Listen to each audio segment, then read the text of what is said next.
Bienvenidas y bienvenidos a Mujeres Imprescindibles del Parlamento Mexicano. Este espacio es un homenaje semanal a la fuerza, la convicción y la historia de vida de las mujeres que desde el Congreso están transformando a nuestro país. Aquí descubrimos a las diputadas y senadoras que han roto barreras, enfrentado prejuicios y que han abierto camino para que hoy tengamos una democracia más justa y representativa. Porque más allá de sus cargos y de las leyes que impulsan, hay raíces profundas, sueños, batallas personales y una pasión que las define. Hoy celebramos a quienes hacen historia con su voz, su lucha y su esperanza, porque detrás de cada legisladora hay una historia de valentía que merece ser contada y celebrada. Comenzamos.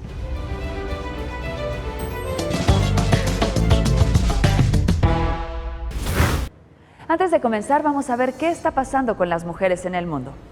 El Consejo General del Instituto Electoral y de Participación Ciudadana Jalisco aprobó los lineamientos que ordenan a los partidos políticos postular candidatas mujeres, así como a personas de grupos vulnerables en las elecciones intermedias de 2026-2027 en 8 municipios del estado con mayor población, donde nunca ha sido electa una mujer como presidenta municipal y no existe la posibilidad de reelección.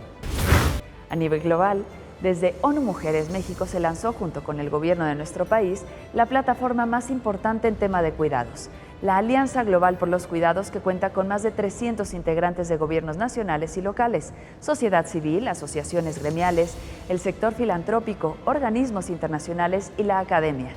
Así, en tema de cuidados, México está a la vanguardia. Y de acuerdo con el informe más reciente de la Red Sin Violencia LGBTI+, los crímenes contra personas de poblaciones LGBTIQ+ en nuestro país registraron un incremento de 23% en relación con el año previo en un contexto de violencia sistémica y estructural que persiste en América Latina y el Caribe. Los grupos más afectados son las mujeres trans y los hombres gay. Científicos de los Institutos Nacionales de la Salud de Estados Unidos descubrieron que 2 tipos comunes de terapia hormonal pueden alterar el riesgo de cáncer de mama en mujeres menores de 55 años. Los investigadores descubrieron que las mujeres tratadas con terapia hormonal con estrógenos sin oposición tenían menos probabilidades de desarrollar la enfermedad que aquellas que no la utilizaban. También vieron que las mujeres tratadas con terapia hormonal con estrógenos y progestina tenían más probabilidades de desarrollar cáncer de mama que las mujeres que no lo utilizaban.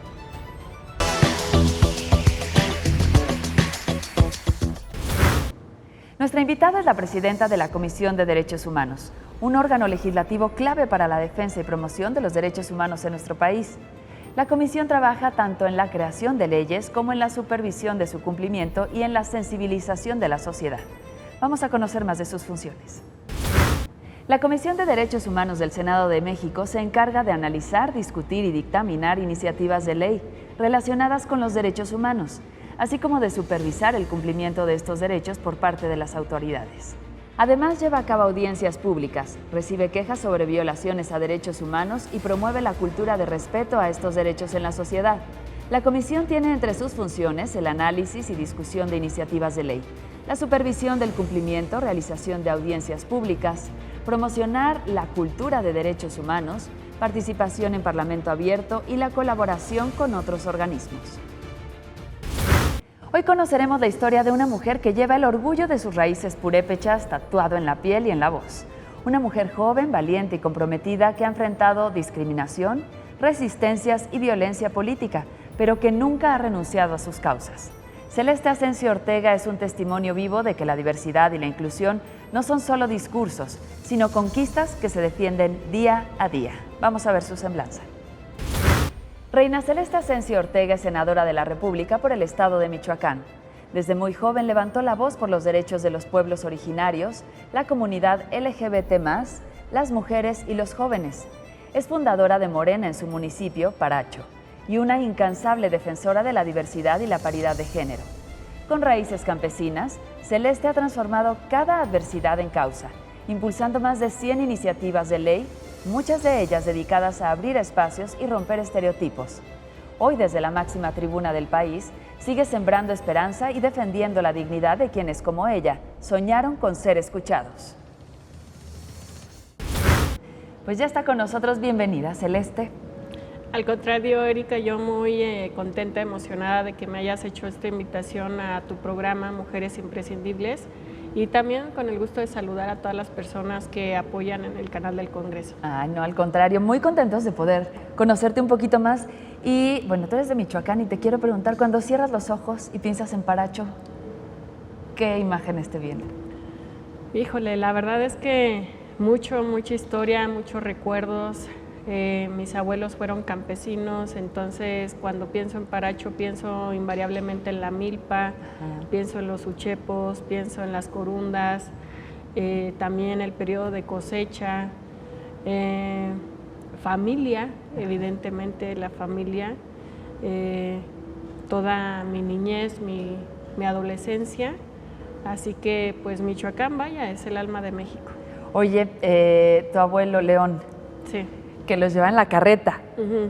Cuéntame esa experiencia, porque como niños ha de haber sido muy divertido. O sea, que tu abuelito te iba en la carreta, iban a sembrar o a cosechar, a trabajar el campo justamente, ¿no? Sí, justamente mi abuelito es como hasta cierto punto fundador de una calle. Antes era una brechita, una veredita donde nos llevaba a mi hermana y a mí en una carretilla.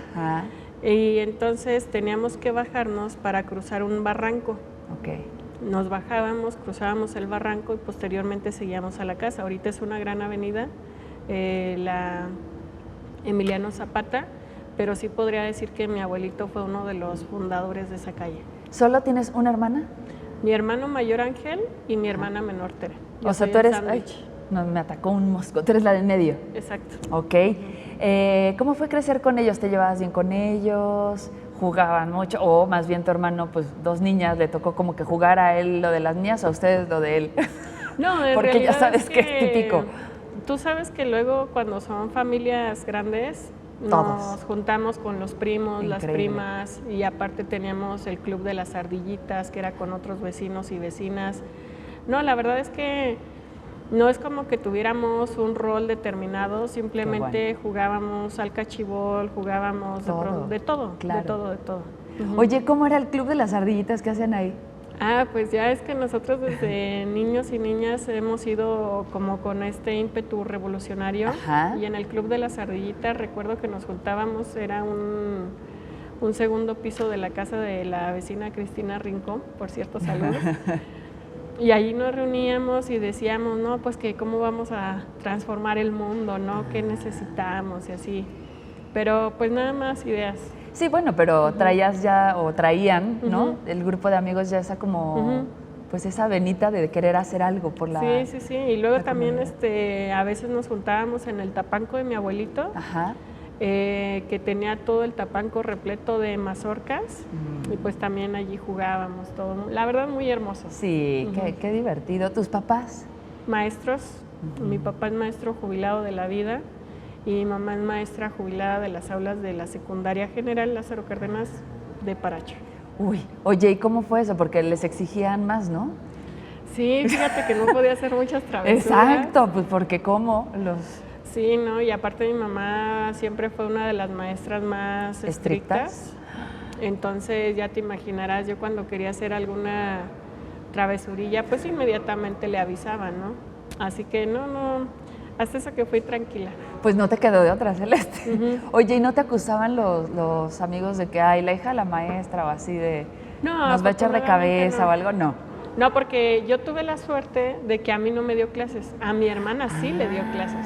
Pero a mí no. O sea, la que sí le pudo haber pasado eso fue a tu hermana. Seguramente. Sí, es correcto. Nunca descubrieron eso sí o sí no, pero probablemente no. Sí. Fueron creciendo. ¿Y por qué decides estudiar Derecho? Bueno, ya me salté muchos años, pero bueno, en el Inter, ¿qué? Fíjate que algo que a mí me sorprende muchísimo es que mi primera opción de estudio era música. la segunda era psicología, la tercera ser docente como mis papás, la cuarta gastronomía, o sea, derecho, y mi quinta opción de estudio era derecho. Pero entonces creo que también afortunadamente mis papás siempre fueron como de, a ver, opción A, B, C, D, ¿no? O sea, no explorar entre todos los ámbitos. Yo presento el examen en Bellas Artes, paso actitud, paso solfeo, pero no paso instrumento, porque yo aprendí a tocar la guitarra de manera empírica. Claro. Entonces cuando toqué balada para Adelina, pues resulta que yo tenía una postura mala. Ay, no. Con la guitarra. Entonces, el examen que no pasó es el de instrumento. Así que bueno, me desanimé muchísimo. Hago examen en otra normal y finalmente por un movimiento de estudiantes rechazados, que así se nombran, se abre la posibilidad de estudiar Derecho. Dije, bueno, está dentro, no es como que mis primeras opciones, está pero dentro de las 10. Ándale, casi. Y entro y me va gustando, estuve primero en despachos de materia mercantil, de materia civil, penal, luego también estuve en el Ministerio Público. Guay, ahí ya no, como que sí. Qué difícil, ¿no? Ahí. Sí, y esto te estoy hablando desde que yo estaba en tercero de universidad, lo que me dio la posibilidad justamente de decir, a ver, como litigante creo que no, en el MP pues creo que tampoco. Y encontré un rubro muy hermoso que yo creo que tiene que ver mucho con mis papás, que es la investigación. Entonces allí sí con veranos de investigación pues era como cómo abordar el derecho desde el ámbito sí meramente cualitativo pero también cuantitativo y hacer estas dos comparaciones. Hice investigación sobre pueblos originarios, sobre familias homoparentales, sobre el sector frutícola en el estado de Michoacán. Y yo quería dedicarme a la investigación. Ok. ¿En qué momento? Porque bueno, ahorita vas creciendo, bueno, de pequeña, ¿no? Y vas creciendo tal, sigues siendo muy joven, muy joven. ¿En qué momento decides que quieres alzar la voz para defender a los demás? Fíjate que eso es algo como que también luego mis papás mucho nos inculcaron, de, por ejemplo, ahorita tenemos un programa que se llama Ropatón, que lo tenemos durante todo el año, todas las prendas que ya nadie utiliza, que nada más se pusieron una vez y nunca más les volvió a gustar. Las donan. Las donan. Entonces eso es algo, por ejemplo, una práctica que mi mamá nos inculcó desde niños, de sacar la ropa y luego pues obsequiarla a las personas que la pudieran necesitar. Sí. Y aparte de que pues es un tema ambiental, también es un tema de solidaridad. Claro. Y en ese sentido, pues precisamente como que desde niña, también por ejemplo ahorita yo me considero una mujer ambientalista, reciclo vidrio, todo. Porque también mi mamá me lo inculcó. Entonces, me parece que cuando vas creciendo como con estas enseñanzas de poder hacer algo por el medio ambiente, por muy mínimo que sea, pero que llega un momento que para mí fue clave precisamente, donde le preguntan a mi mamá, maestra Tere, ¿usted por qué está en Morena y por qué está apoyando el movimiento de Andrés Manuel López Obrador? Ella no se dio cuenta que yo ahí estaba, yo estaba detrás suyo. Y mi mamá contesta, por mis hijos. Yo estaba en preparatoria, mis hermanos, mi hermana estaba en secundaria, mi hermano también en prepa. Yo quiero pensar que mi mamá en aquel momento suponía, bueno, ante la crisis de privatización de la educación, lo más seguro es que me va a tocar sufrirle un poquito más con los tres al mismo tiempo. Mi hermano es 1 año mayor y medio que yo, y yo soy 1 año y medio mayor que mi hermana. Uy, no, pues sí, iba a haber un momento en que todos iban a estar ahí. Entonces, cuando yo escucho que mi mamá dice, estoy aquí por mis hijos, como que te... en ese momento dije, tenemos que seguir luchando, no solamente por mi mamá, no solamente por nosotros, sino por las generaciones que vienen. Sé que además tienes como muy claras 3 causas: el grupo LGBT, las mujeres y los jóvenes. ¿Por qué arropas estos 3 grupos?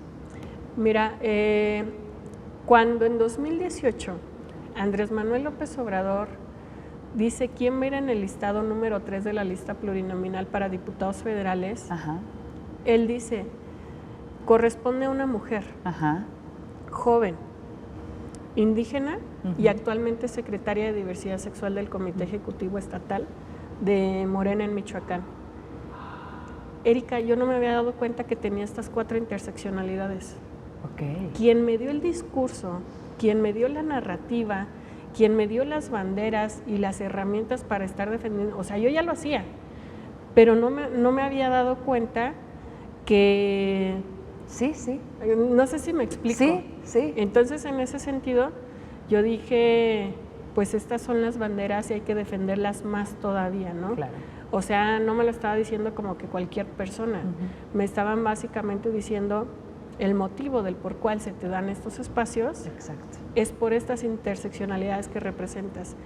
Entonces, claro que las asumo, claro que las abrazo. Las abrazas, claro. Y claro que las defiendo. Sí, sí, sí, sí, sí, sí. Cuando tú, porque bueno, tú fuiste fundadora de Morena, cuéntanos un poquito. ¿Cómo es, digo, para la gente que no está tan familiarizada, cómo es, danos un poco de contexto, los purépechas? Hay mucha participación política de las mujeres, no de los jóvenes, del grupo LGBT. O sea, ¿hay participación o todavía no? ¿Son, lo siguen haciendo como a un lado, como ha pasado durante mucho tiempo? No ha pasado tanto ya, porque sé que acaba de ser la 4ª marcha, ¿no? Pero bueno, dando un poco de contexto, ¿cómo ha sido la experiencia? Mira, desde que yo tengo memoria, en mi municipio nunca hemos tenido una presidenta municipal. En el estado de Michoacán nunca hemos tenido una gobernadora. Y a nivel federal, pues es la primera vez que estamos teniendo una presidenta de la República. Entonces, afortunadamente yo tuve la oportunidad de que mi papá también fue una persona que siempre me decía, tú tienes que ser independiente, tienes que ser autónoma, tienes que ser responsable, o sea, me dio como que las condiciones. Sí, las herramientas, sí. Yo insisto, Erika, que la mejor herencia que nos pueden dar nuestros papás es el estudio, más allá de terrenos y lo demás, ¿no? Pero gracias al estudio y a este enfoque que ellos me dieron, pues es que precisamente, digo, podemos hacer las cosas distintas, ¿no? Y en este sentido, pues evidentemente yo he luchado mucho y lo he conversado con unas activistas académicas de la Universidad Intercultural de Pichátaro, que decimos sí a nuestros usos y costumbres, más no a los abusos y costumbres para las mujeres. Porque de pronto se encasillan mucho en que, y me lo llegaron a comentar, aquí no queremos, diputada, cuando fui en su momento, que vengan a hablarnos del empoderamiento de la mujer. La mujer es a su casa y la mujer es a los hijos y atender al marido, así. Y me lo dijo un jefe de tenencia a través de quien era mi director de oficina enlace. ¿Qué le respondiste? Pues que nos dieran oportunidad de entrar con charlas para jóvenes sobre drogadicción, etcétera, porque al final del día, si hablamos de una problemática, nos va a llevar a la otra, y al final esas problemáticas generalmente es violencia contra la mujer. Entonces decíamos, bueno, con que nos abran un pequeñito espacio, con eso lo hacemos, ¿no? Y ha sido difícil. Claro que sí, me tuve que enfrentar a que cuando yo quería levantar la mano al hacer alguna participación, todavía ni siquiera me daban la palabra y me decían, porque en aquel entonces tenía como unos 19 años, yo creo, iba entrando a la universidad. Y recuerdo perfectamente a un señor que me dijo, tú cállate, tú no sabes, estás muy joven. O sea, ni siquiera me dejó hablar. Ni siquiera te escuchó lo que dijiste, ¿no? Y entonces sí nos hemos enfrentado como que a muchas adversidades. Sin embargo, me parece, y tú lo debes de saber, que a nosotras, cuando más nos quieren ver débiles o derrotadas, que nos quieren ver caídas, etcétera, pues es cuando en muchas ocasiones más fortaleza nos dan para decir si se puede y podemos romper muchas otras brechas. Wow, pero pues sí, mucho camino, ¿no? Por andar nos falta, porque falta mucho. O sea, hemos avanzado también grandes pasos, pero falta mucho camino por recorrer en cuanto a derechos, en cuanto a muchas cosas, ¿no? Sí, sí, sí, y es que es como bien lo comentabas, pues termino mi primera legislatura del 2018 al 2021 y en 2021 me dan la oportunidad nuevamente de repetir como diputada y es donde finalmente digo, vamos a hacer la marcha del orgullo purépecha. Sí. Hubo igual comentarios que cosificaban la diversidad sexual, que se resistían, pero la verdad es que ahorita me parece que hay un contraste. Ajá, exacto, muy positivo entre las tradiciones y la modernidad, ¿no? Entre que nos podemos llevar bien. Es que me imagino, si así, o sea, si decían la mujer a su casa ya con los hijos, ahora con la diversidad sexual, pues no sé, o sea, deben ser aún más violentos, ¿no? Pues no tanto violentos, más bien yo diría groseros y me parece mucha falta de educación. Pero acuérdate, Celeste, que la violencia no solo es física. Bueno, cierto, cierto. Es que, ¿sabes qué? Y lo hemos platicado aquí con algunas invitadas, a veces no nos damos cuenta, ¿no? Te están violentando, pero claro, dices, no me pegó, no es violencia, ¿no? Pero hay violencia política, hay violencia de muchos tipos, ¿no? Entonces también pueden estar violentándolos y ellos a lo mejor ya ni siquiera lo normalizan, es como, y sí, no es está bien. Completamente correcto. La verdad es que pues nos hemos enfrentado a muchos ataques, a muchas burlas, humillaciones de pronto. Todavía, fíjate, no tiene ni mucho tiempo que me decían, es que ¿por qué tienen que haber acciones afirmativas? Y todavía un chico dice, a mí se me discrimina en este momento por ser un hombre mestizo, heterosexual. O sea, no hemos comprendido la lucha que tenemos las mujeres para llegar a esta toma de decisiones. Claro. O sea, no estamos pidiendo nada que no nos merezcamos y no es que lo tengamos que pedir. Además. Es que es nuestro derecho. Claro, claro. Bueno, cuando estuviste como diputada, estuviste encabezando también una comisión muy importante y formaste parte de otras. ¿Cuál fue el reto más grande ahí? Fíjate que presidí la Comisión de Juventud y creamos para que se ampliara juventud y diversidad sexual. Otro de los temas que ahí también me criticaron mucho es que por qué enfocábamos el tema de diversidad sexual a los jóvenes, que si nada más la diversidad sexual estaba en el sector juvenil. Justo yo retomé el Senado de la República y les digo, es que entonces, ¿por qué en el Senado está como juventud y deporte? En aquel entonces estaba igual. Les digo, ¿acaso todos los deportistas son jóvenes? Claro. Entonces les digo, no pueden estar como que atacando por esa cuestión, ¿no? Es que... Me parece que uno de los retos más fuertes que tuve y que lo logramos, y de lo cual me siento muy orgullosa, es haber logrado la educación sexual en todos los niveles de estudio. Eso es algo que cuando en 2019 estamos llevando a cabo la discusión de la reforma educativa, pues imagínate cuando me entregan la Constitución 2020, ver esas palabras allí, artículo 3, educación sexual, pues... no cabías. Sí, completamente, o sea, es como, yo te soy sincera, en ese momento dije, creo que ya hice algo. Ya aporté. Ya de aquí que pase lo que tenga que pasar y mientras más sigue avanzando el tiempo digo, no, es que se tienen que seguir haciendo muchísimas más cosas, o sea, esto apenas fue un peldañito de todo lo que se tiene que seguir trabajando. Toda la escalerota que está. Oye, ¿cómo Exacto. lo tomó, por ejemplo, en Michoacán, ¿no? Hablando de tu estado, ¿cómo lo tomó la gente, educación sexual? Fíjate que yo en gran parte del tiempo que dedico allá en el estado, siempre soy muy territorial, siempre me gusta estar muy en constante cercanía con las personas. Y al principio me decían, es que tú eres eso de igualdad o de género, no nombraban, no nombraban.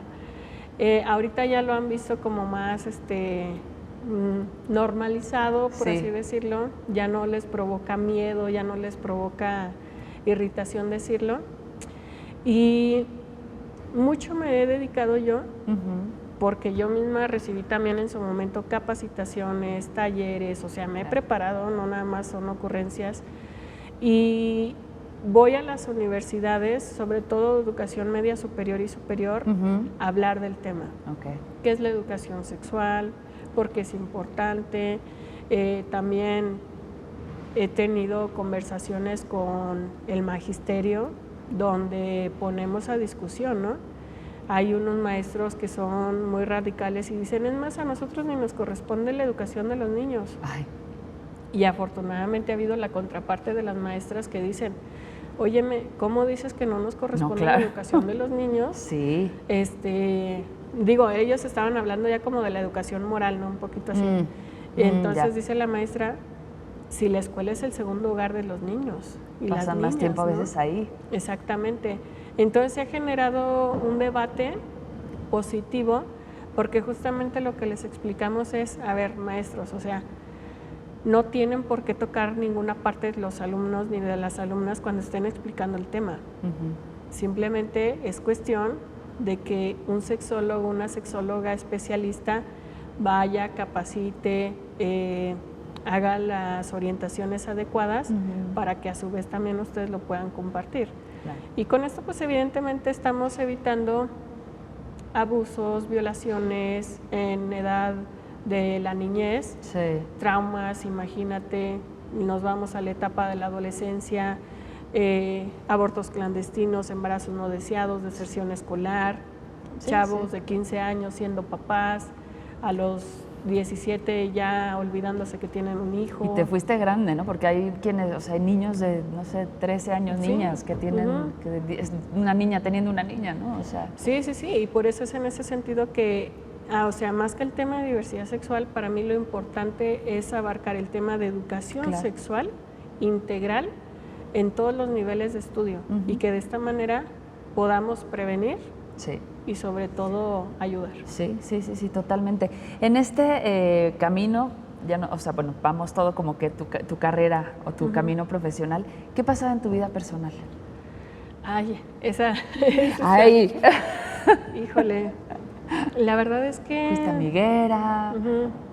¿Salías? ¿Te gustaba salir? ¿No? Fíjate que yo siempre he sido como muy reservada.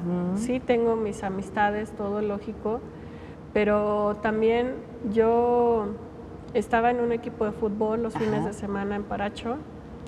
A su vez estaba conformando comités de protagonistas del cambio verdadero en Morena. Estaba repartiendo el periódico Regeneración, estaba en la universidad, iba a clases de idiomas. No, bueno, no parabas. Estaba, también te digo, liberando mis prácticas profesionales.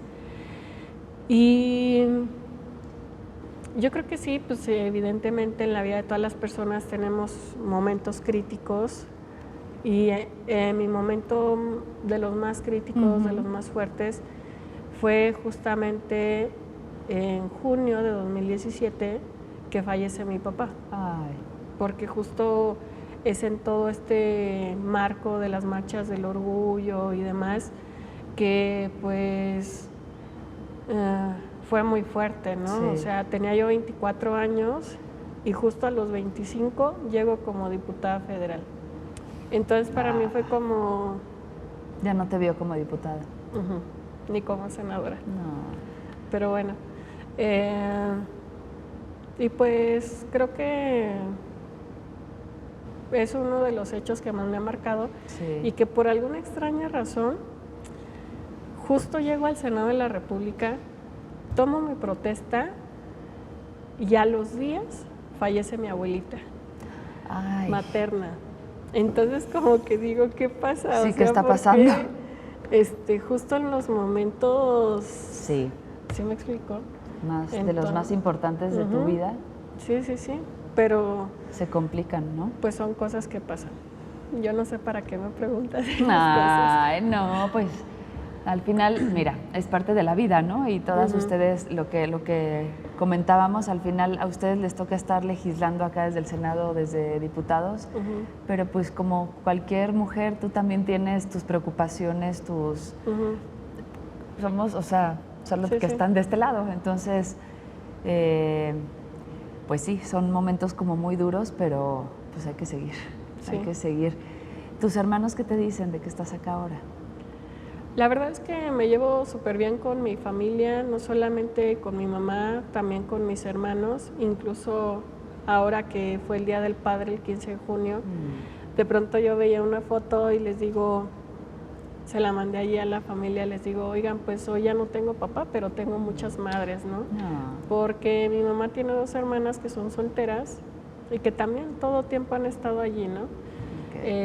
Creo que somos una familia bastante unida dentro de lo que cabe, cada quien teniendo su vida independiente y demás, pero siempre que se ha necesitado, siempre hemos estado allí. Ahí están. Y tu papá siempre va a estar contigo. Seguramente. De alguna otra forma, pero ahí está. Oye, ¿has sufrido violencia política pues, o de algún otro tipo? Yo creo que invariablemente todas las mujeres en nuestro país hemos vivido algún tipo de violencia. Llámese psicológica, física, política, económica, de todas las violencias, y pues evidentemente en mi caso no ha sido la excepción. Me parece que tenemos mucho que desaprender de los modelos tradicionales en los que nos venían educando, y que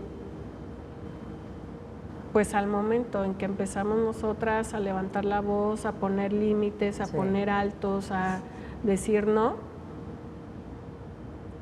es cuando más violencia se genera. Es algo muy triste, muy lamentable, porque pues esto no tendría por qué ser así. Entonces, sí he vivido violencia. ¿En algún momento o algún episodio que te haya marcado? Pues me parece que han sido bastantes.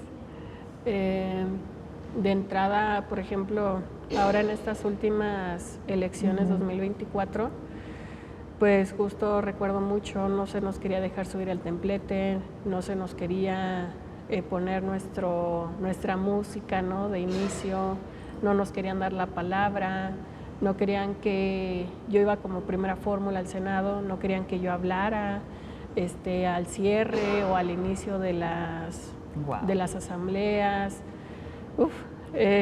Podría realmente hacer una lista bastante amplia de todo lo que he vivido, y esto solamente nombrando el ámbito político. En lo privado también. Sí. ¿Y también has tenido algunos que te haya marcado algún momento en tu vida que hayas dicho, oye, esto no está bien? Sí, pues creo que al final del día también mucho depende del acompañamiento con el que tú deseas estar, ¿no? Me parece que en muchas ocasiones idealizamos a las personas, o este amor romántico, cuando pues muchas ocasiones no siempre es lo que se espera, y pues también está bastante cruel darte cuenta de las realidades. Ok. Ay, ¿cómo definirías a Celeste? Así, si yo te digo, ¿quién es Celeste? Si tuviera que definirla en una sola palabra, sería fortaleza. O en una frase. Es una mujer joven, muy joven. Pues me parece que Celeste Asensio es una mujer que por alguna extraña razón nació lista y nació fuerte, aún con todas las adversidades, caídas y tropiezos que le ha tocado vivir. Ahorita de los chavos y chavas que nos están viendo, ¿no? Que te puedan ver y digan, ay, pero ¿cuál podría haber sido el mayor tropiezo si ya está en el Senado? ¿Qué les dirías? Pues justamente que para haber logrado estar aquí, tuve 20,000 tropiezos antes, tuve muchos aprendizajes, que también es importante siempre mantener el piso, siempre ser humilde, y sobre todo pues no dejarte llevar por falsos... el canto de las sirenas. Exacto. ¿No? Me parece que sí, o sea, tropiezos hemos tenido todos en la vida, tanto en el ámbito personal, laboral, profesional, político, etcétera. Pero lo importante es que nos levantemos. Lo importante es que digamos, pues sí, ya, o sea, me equivoqué. Pero a seguir. Pero agarro esto con todas mis equivocaciones y lo mejoro. ¿Vale la pena estar aquí? Siempre vale la pena. Todo lo que has pasado. Sí. ¿Por qué?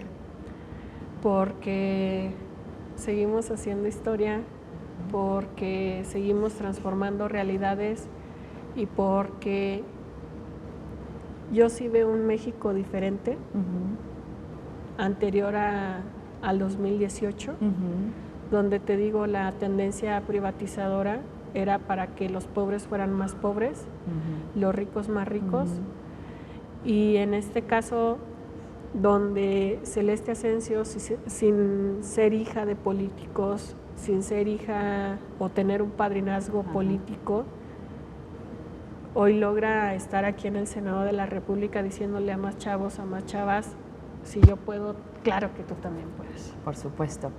Oye, Celeste, sé que también, aunque eres muy, digamos, reservada, ¿no? Pero también tú eres abiertamente parte de la comunidad. ¿Cómo te abraza la comunidad? Porque obviamente eres quien los puede defender. O sea, eres esa voz que no tenían, por ejemplo, en Michoacán.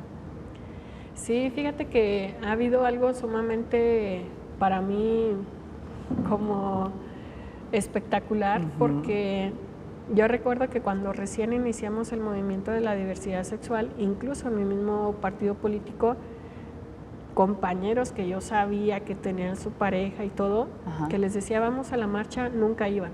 Que les decía vamos. ¿Por qué? Sea, ¿Porque lo que van a decir? O... Sí, justo. Fíjate. Entonces, de ese periodo a la fecha, pues ahorita ya como que súper florecen y demás, ¿no? A mí me da obviamente muchísimo gusto porque digo, qué chido, se logró el objetivo, temas del que nadie hablaba, claro. Ahorita ya todo el mundo lo menciona, candidaturas que nunca se habían visto, en este momento ya son visibles.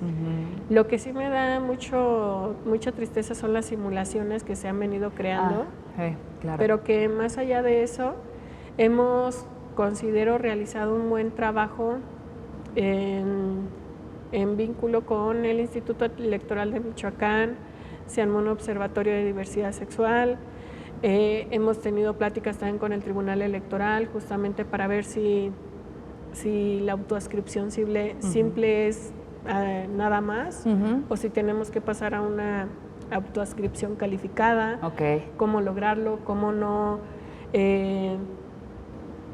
hasta cierto punto pues también meternos en el tema, en el tema de derechos humanos, de la libre personalidad de las personas, no valga la redundancia. En fin, o sea, me parece que hemos hecho buenas alianzas con algunos colectivos, que hemos sentido el respaldo. Obviamente también habrá los colectivos de oposición, por así decirlo. Yo siempre les he dicho, a mí no me interesa si seas del PRI, del PAN, del PRD, mientras en esos partidos políticos se te dé la oportunidad de ser de la población de la diversidad sexual, claro, la causa ocupar es esos espacios, adelante. Yo puedo trabajar con MC, puedo trabajar con quien sea, siempre y cuando luchemos por causas. Y has visto que han habido avances, ¿no? En el tema para la comunidad, sobre todo, porque bueno, ha sido, bueno, ¿qué te digo? O sea, hablando mujeres, indígenas, o sea, de los diferentes grupos vulnerables, digamos, la comunidad ha sido muy golpeada, ¿no? Entonces, no en cuanto a servicios de salud, por ejemplo, en cuanto a, pues, violencia, o sea, que muchas veces pues termina incluso en muerte, ¿no? Mucha violencia. Entonces, ¿has visto que sí se ha avanzado en esto? ¿Ya se sienten más libres, más seguros? Hemos tenido grandes avances, ¿no? Yo siempre digo que no todo va del matrimonio igualitario, porque muchos dicen, no, ya se pueden casar ya con eso, ¿no? Y no, o sea, vamos muchísimo más allá. Todavía necesitamos más avances en materia civil, en materia administrativa.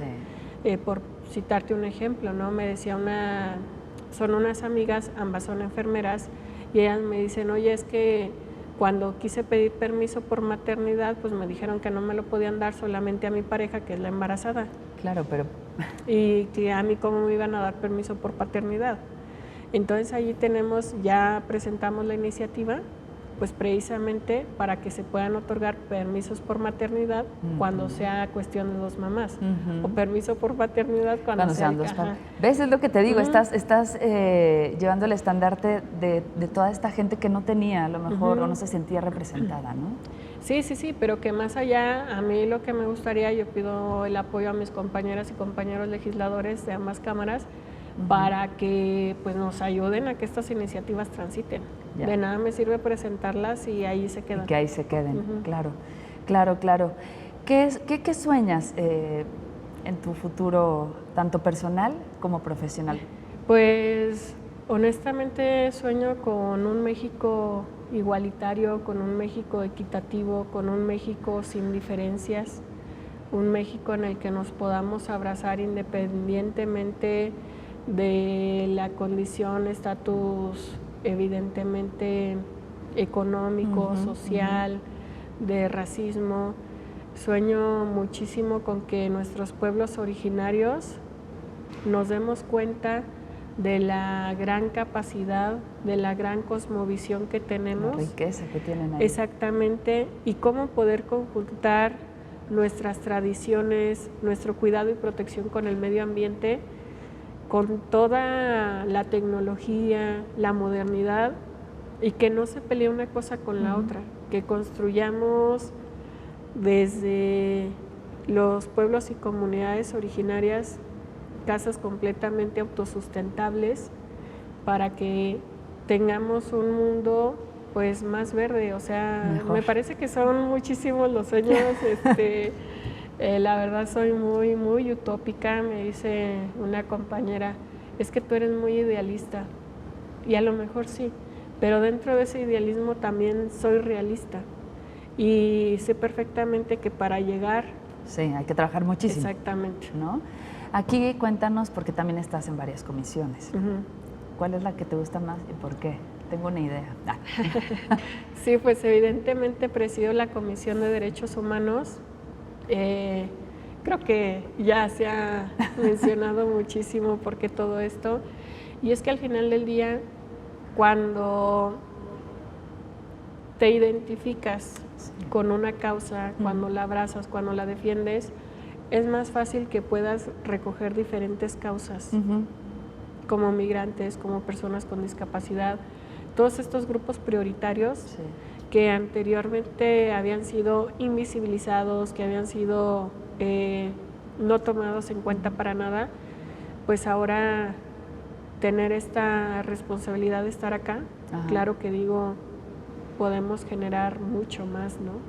Entonces, me encanta la Comisión de Derechos Humanos, evidentemente también estoy en igualdad de género, estoy en pueblos originarios, inteligencia artificial, deporte y transparencia y anticorrupción.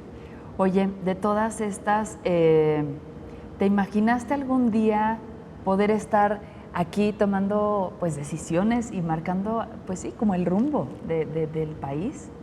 Fíjate que, o sea, como que sí, pero no. ¿Lo soñabas, pero no lo...? Mira, o sea, yo llegó un momento en el que dije, igual que Andrés Manuel López Obrador, yo ya no le, o sea, Celeste ya no me pertenece.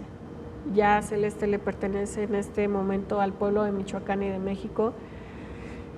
Y son las personas quienes me han motivado a estar en estos espacios. ¿Qué te mueve y qué te duele, Celeste? Porque, digo, te hemos visto, recordarás, obviamente, esta intervención en tribuna que te emocionaste y que de verdad se te rodaban las lágrimas. ¿Qué te emociona? Pues, mi primera elección, cuando cumplí 18 años, fue en 2012. Yo estaba presidiendo una mesa de casilla. Ajá. Y perdimos esa elección con Andrés Manuel López Obrador. Yo creo que hubieron tantas personas que nos dijeron no, nunca va a llegar Andrés Manuel, nunca va a haber una transformación pacífica. Pasamos de ser AMLovers, PG Zombies, Morenaje, Juventudes Morena, Shane Lovers. Todo. Sí, la verdad, o sea, y yo siempre decía que por cada persona que me dijera no, yo iba a decir 1000 veces sí. Entonces, claro que esta intervención en tribuna pues tiene todo que ver. Me he venido, es más, creo que tengo ya más de la mitad de mi vida estando en el movimiento. Y pues la nostalgia fue porque pues se nos iba Andrés Manuel López Obrador a su rancho, y también porque es un momento histórico de que tuve la oportunidad de ser una protagonista del cambio verdadero. De la historia. De estar tocando puertas, repartiendo el periódico Regeneración, acompañando a Andrés Manuel cuando nada más había 60, 100 personas, de todas las personas que se burlaron en nuestras caras, de todas aquellas personas que pues nunca lo imaginaron, siendo realistas, nunca lo imaginaron. Y de pronto en 2018 llega Andrés, pero llega Celeste con él, y no solamente Celeste, llegan pueblos originarios, llegan mujeres, llegan jóvenes, llegan personas con discapacidad, y haber estado los 6 años con él, y luego ver el momento histórico de la primera mujer presidenta de la República, la doctora Claudia Sheinbaum Pardo, pues claro que afloré allí todas mis emociones, o sea, es historia, es una transformación real. Pero además, fíjate, y justo lo que decías, ¿no? Yo soy muy introvertida hasta cierto punto, claro, y siempre lo comentamos aquí, ¿no? Se suben a tribuna y es como, wow, se transforman, ¿no? Porque realmente están sintiendo esa pasión por lo que están defendiendo o están comunicando. Y pues fue tu caso. Sí, sí, definitivamente. La verdad no, híjole, sí soy muy introvertida, es la realidad, soy muy tímida incluso, pero también soy muy sensible. Entonces, justo a mí me han dicho mucho, no llores en público, no está bien, porque es una señal de debilidad, cuestiones. Ay, no, Celeste, aquí sí puedes llorar, porque no es señal de debilidad, al contrario, es mostrarte como eres y aquí estás, ¿no? Pues sí, pero al final del día como que justo es lo que te decía de desaprender, ¿no? Exacto. Entonces, yo quiero en algún momento hacer una campaña que diga llorar no es malo. Y no es malo, ni hombres ni mujeres, o sea, puede llorar todo el mundo y no pasa nada. Sí, porque es fíjate sano. Que ese hecho a mí en lo personal como que me apena porque pues justo, ¿no? Todo México ahora ya me vio llorar y yo así como de... Pero no pasa nada, al contrario, bueno, ahí cuando uno te ve y se te salen las lágrimas, pues más bien lo que estás reflejando es la pasión que estás sintiendo por el mensaje que estás dando. O sea, no, te verás lo que sea menos débil, te lo prometo. O sea, no te ves débil, al contrario. No. Pues, ojalá. Así que tú desaprende. Sí. Desaprende.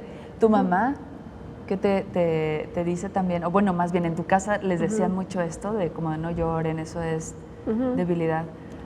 Sí, o sea, de hecho justo mi mamá es como mi polo opuesto, ¿no? Mi mamá siempre muy, muy rígida, muy... tiene un carácter muy fuerte. Y yo salí todo lo contrario a ella, yo salí súper cariñosa, me gusta abrazar a todo el mundo, soy muy sensible. Más sensible, sí, claro.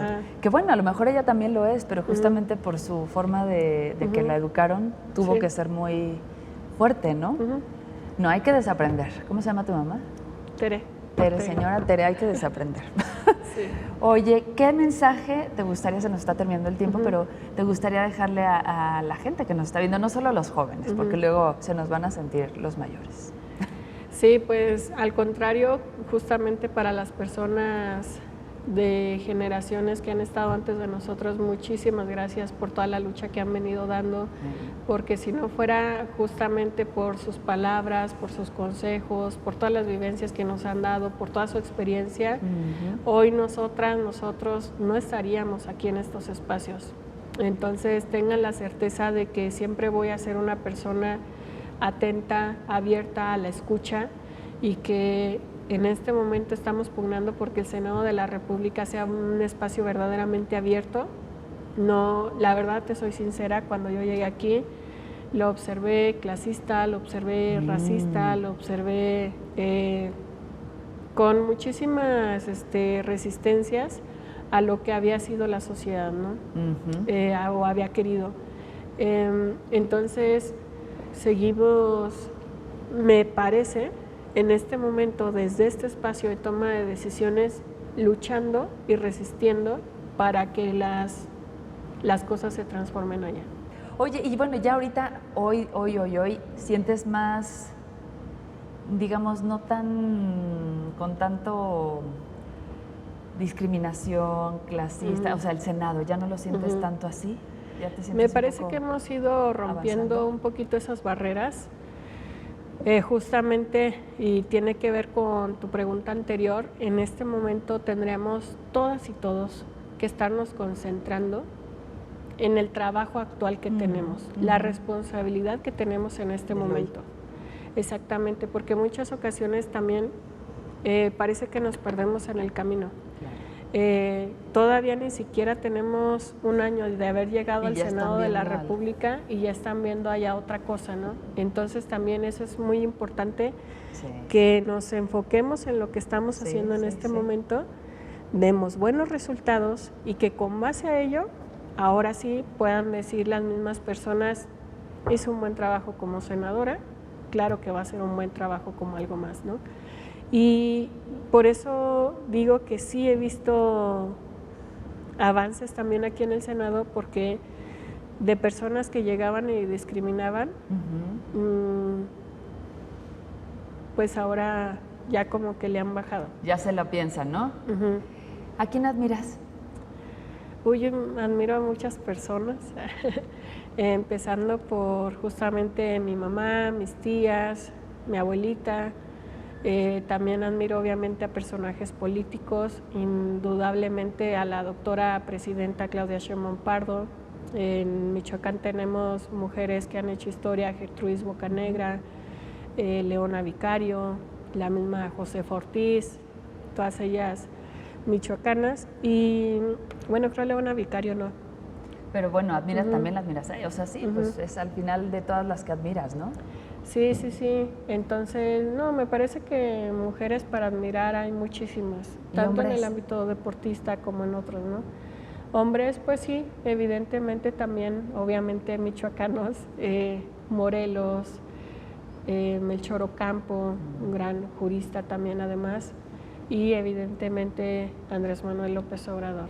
Me parece que hombres también siempre hay muy destacables, y también a mi familia, a mi hermano. Listo, pues muchísimas gracias, se nos termina el tiempo, pero antes de despedirnos, ¿cuál es tu canción favorita? Porque vamos a cerrar con esa, siempre les hago la misma pregunta y cerramos con esa canción que ustedes eligen. ¿Cuál sería? Te digo que la música es lo que más me gusta, sin embargo, en este momento me quedo con Solo le pido a Dios, de Mercedes Sosa. Ah, qué bonita. Pues muchísimas gracias. No tiene nada de malo si lloras y así. Tú muéstrate como eres. Muchísimas gracias por haber estado acá y nos vamos con Solo le pido a Dios.